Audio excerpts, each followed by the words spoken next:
Yo, what's going on, guys? Alex here. I've got an awesome video for you today, and the reason for that is because we made our first paycheck on YouTube. That's incredible. That's something I dreamed about as a kid.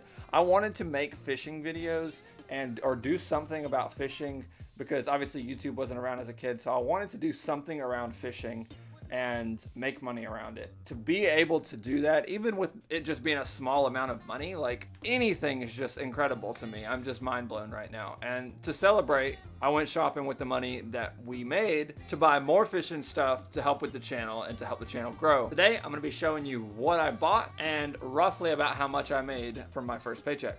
All right, so this is everything I bought right here. As you can see, it's not a lot of stuff, but it's some important stuff. So let's go over everything we actually bought. Now, the first big purchase I made was a fishing net. Now, this is something I didn't actually own myself because you've probably heard me mention it once or twice on the channel. I've just now gotten to where I can afford my own stuff and I'm not using my dad's stuff anymore. I'm developing my own arsenal of fishing equipment, and I noticed that I didn't actually have a net, which is something that's very important. So I went ahead and bought a nice net. It's got a rubber mesh in here, a fine rubber mesh too, because if you get a smaller fish, you don't want like their head getting stuck in the net. I didn't want those big hold mesh nets. I really like this style of net because you can net any fish with it because it's got that smaller gauge mesh. And the rubber is really, really nice because it's very gentle on the fish. Your hooks don't get in them nearly as badly. As you can see, when you bunch them up, it goes right back to where it should be. Unlike if you've got one of those like rope mesh net, they get all kinds of tangled up with the hooks and everything. Now you have to pay just a little bit more for this. I think this net cost me about $25 from, I think it was Bass Pro Shops. I think this is going to be a really good net. It's actually quite long as well. It's about a 4-foot net. Whenever I get a kayak, it'll go sit right back in one of those rod holders there, and it'll work great. Either that or I'll use this one for bank fishing and get one of those float noodle nets that you see a lot of the kayak fishermen use. The next thing I bought was something to appease one of my OCDs, which is I like all of my tackle to be super, super organized. So I bought a new tackle box here. Now the special thing about this tackle box, as you can see from the bottom, it's actually made of square rows that are all even. So I can separate all of my hooks into their own individual containers and keep everything super, super organized. This is something I really, really enjoyed. I think this cost me about $8, $10, something like that. It was more than I thought it was gonna be. Honestly, I thought it was gonna be like $4 or $5, but hey, you know, you pay for what you get, I guess. And the next thing I bought, super stoked about this because I've just learned about these recently for whatever reason. And this, guys, is the fish grip. Now this is a really, really cool invention. Some guy down in, I think, Florida invented it. It's just one of the best fish lippers out there. It's got a locking mechanism.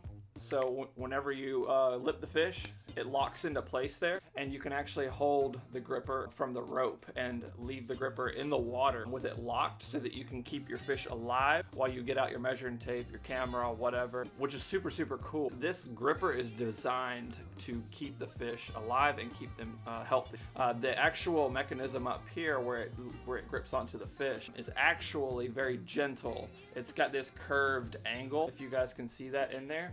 It's got a curved angle, and what that's going to do is that's going to prevent damage to your fish's lip. And it's also made out of this plastic material instead of those like hard metal materials and the really sharp prongs. So this is going to be really good for your fish, which I'm a huge catch and release fisherman, so I figured out this is a must.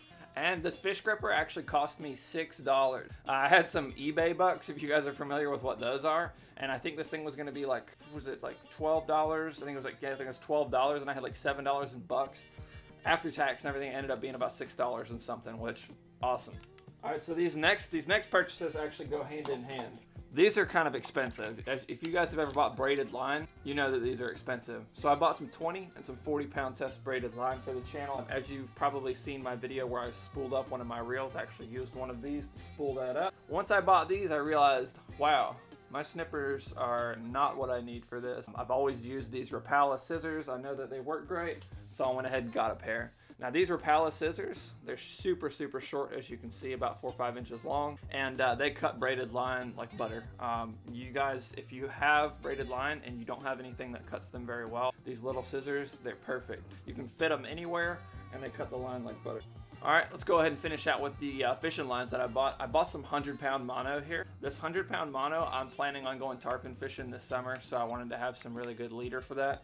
And my dad was actually running out, so I was just going to give him some of mine and just kind of help out a little bit. So 100-pound leader, if you're fishing for big tarpon, I mean 150-pound tarpon, I definitely recommend something above 80 pounds. We've also got 2 more stacks of fishing line here. I went ahead and bought some 10-pound fluorocarbon. I have some 20-pound fluorocarbon that is kind of my multi-purpose fluorocarbon that I use for most anything, but I needed something lighter for some pond fishing and that sort of thing. Fishing for bass, just anything honestly in lakes and ponds that I'm not fishing for a chance to catch big fish, essentially.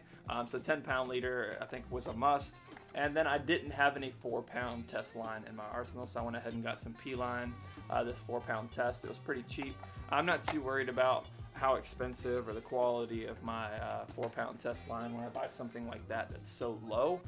Pretty much all of them are going to work fairly similarly, so I bought both of these. Fishing line is just flat out expensive, so over half the budget was just fishing line, so that's pretty crazy. But anyway, let's go on to the next thing. Next thing here is something small. I got some popping corks. If you guys know about popping corks, you'll probably know that a lot of them have weights in the bottom of them. Now, I'm not a huge fan of that. I like them to be unweighted, so but they're actually kind of hard to find sometimes. So I went ahead and bought some unweighted popping corks. They're about 50 cents each, something like that. Not too bad there, but something that I really wanted. So I like to put my own weight on them, figure out how much weight I want to put on the cork. I like to actually use the cork for different things, and if it has a weight in it, it's kind of guaranteed one weight, which I didn't really like. So I like to customize it myself. The next thing I got here was the action hat. If you guys have never seen the action hat before, I tried out this like cheap strap for my GoPro that straps onto my head. I put my hat on, put the strap on. I just didn't like it. It wasn't comfortable. So I went ahead and bought the action hat. That's something I've seen around YouTube quite a bit. It's $40, which is quite expensive for something like this, but it's worth it in my opinion, because that strap is super uncomfortable, and what this does is it gives you one pressure point, so you're not having this like full-on strain on your head to keep that GoPro in place. All the pressure is the hat's taken care of right here. And the really cool thing about the hat, which is why I decided that it was worth it, is you see all this material in here. Not only is that meant for comfort, but it also makes the hat float with the GoPro on it. Now that's cool. So like if you're driving down the lake or whatever in your boat and you've got your hat on still and whoosh, your hat goes flying off, or you're in your kayak and you lean over and your hat falls off, because I mean it doesn't have a GoPro on it, so it's got a little bit of a weight to it, so it could just fall off. It's actually going to float in the water. In my opinion, to save a $200 GoPro, that's worth it. So comfortability, it floats. Not the most stylish thing in the world, but it'll work. All right, so the next thing in my arsenal here, I've got some buckets. Now I realized I didn't have any buckets of my own, so I went out and bought one of these Flow Troll bait buckets. This one's really good, especially if you're just on the bank or you're just doing something small with some minnows or whatever and you don't want to carry around a big bucket. This bucket is fantastic. It's also great for in the kayak. You just can stick it in the water, keep your bait alive that way without having to use an aerator. The lid latches. It's got this little piece right here that you can latch so that that won't open up on you. I've already used this a good bit. Love this bait bucket here. Of course, just a regular 5-gallon bucket, but the two things I did buy for this bucket is I actually bought a lid. I go down to the beach and fish with mullet a lot, and mullet love to jump. You gotta have a lid for those. So I went ahead and bought this lid. It's also just good to have for any bait that you use, just to make sure they don't get out. But the really cool thing about this lid is it's got this little slot right here on the end. And now what that's for is when you put that on there, you can put the aerator right on the side there and it'll stay. That's really cool.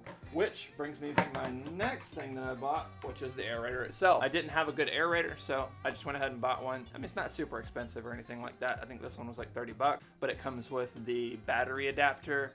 You can also use it for just regular batteries themselves. It's got this plug right here where you can plug in the battery adapter and actually plug it onto a battery itself. Now it actually comes with a stone and the cable as well. So that's really cool. Everything kind of came together there, which makes me very happy. Next thing we got was the bait trap. Now you guys have already seen me use this bait trap on the channel. I've always wanted a bait trap. I usually just made them myself, but I mean, for like 10 bucks, I couldn't just pass up a bait trap. Super, super cheap, and I'm gonna be using it a lot, so well worth the investment just to have something that's gonna be sturdy and last. With me living in an apartment, I don't have like a garage to store things outside. Something like this is super easy to wash off. Whereas if I was to just make my own like 2-liter bottle, something like that, it'd probably get stinky and I'd have to throw it away eventually, but something like this, I can just wash it off real quick and throw it in my bucket here, which is where I keep it. So there is only one more thing to show you guys, and that is a card reader. Now what this is it's got these little slots in the side here on both sides, and that allows you to read like micro SDs, regular SD cards, MS cards, CF cards. So whatever format that you're recording in, you can slide those cards into this, plug it into your computer, and read those and start editing your videos, which I figured I really needed, especially if I start traveling, you know, and I can plug it into computers as I go. With my computer in specific, I don't need this, but if I'm traveling, I could use it, and this was on sale, so I just went ahead and bought it. Alright guys, so that wraps up what we bought with our first paycheck from YouTube, which is a lot of money to me. I did not expect to be making that so soon. But thank you guys, just allowing me the opportunity to put that money back into the channel and buy this stuff to help out is just truly a blessing, and I just want to thank you guys a ton for that. And we're going to keep cranking them out for you guys, better content in the future. Hopefully we'll have a kayak soon. It will help with the channel a lot, and I appreciate you guys watching. Always remember, a bad day fishing beats a good day anywhere else, and we will see you guys in the next episode. Catch you later.